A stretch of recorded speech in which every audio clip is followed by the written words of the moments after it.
And while the district spent Tuesday night focused on its future facility dog policy, many supporters are still focused on what they say are unanswered questions surrounding Callie's death. That disciplinary hearing that had been scheduled for tonight has now been postponed and not open to the public anymore. Fox 43's Natalie Caranda joining us live from the Warwick School District with more on how supporters say they do still plan to rally tonight.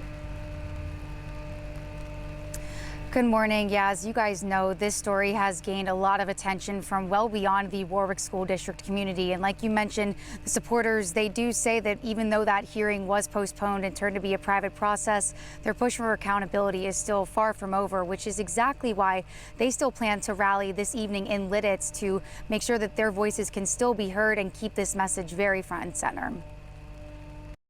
The hearing may no longer be open to the public, but supporters say their push for answers isn't going anywhere. Even if the school board hearing got postponed, the message still gets across that we're not going anywhere, that we're still going to push for justice for her. Those supporters will gather in Lititz Wednesday night as they wait for the district's next steps. For Jerica Bennett, this fight is about more than one case. It's about creating change for the future. One of the things that we're looking at is pushing for the endangerment of an entrusted animal that, you know, by being their caretaker, their handler, you're assuming some duty of care and responsibility. Bennett started Callie's Commonwealth campaign shortly after Callie's death in June. She says what started as a local conversation has grown into a statewide push, which includes a change.org petition with nearly 19,000 signatures. We're not looking for vengeance. We're just looking for simple, upfront honesty. You know, what happened that day, what led to Callie's death. The rally is being organized by veterinarian Diane Ford and other animal advocacy groups who say the goal isn't just to remember Callie, it's to make sure her story leads to actual change. We just want some accountability and transparency, and then how do we move on from this? I just don't want this to be swept under the rug and no one hears anything about it again, because that absolutely cannot happen. The rally is set to begin at 4 o'clock at Lititz Elementary School and wrap around 5:30 at the town square.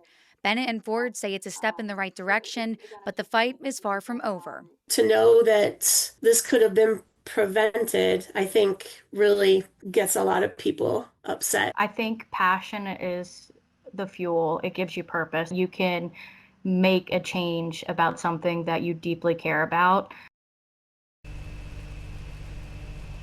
Along with pushing for answers in Callie's case, supporters are also focusing on Callie's Code, which is a proposed legislative effort that would put more protections in place for animals in trusted care across the Commonwealth. Of course, we will have the details of Callie's Code and Callie's Commonwealth campaign and the logistics of tonight's rally all on our website on fox43.com. But for now, in Warwick Township, I'm Natalie Caranda, Fox 43 News. Back to you guys. All right, Natalie, thank you very much. Certainly a story that a lot of people are following. We will continue to follow it, and we'll hear more from you coming up in the next hour.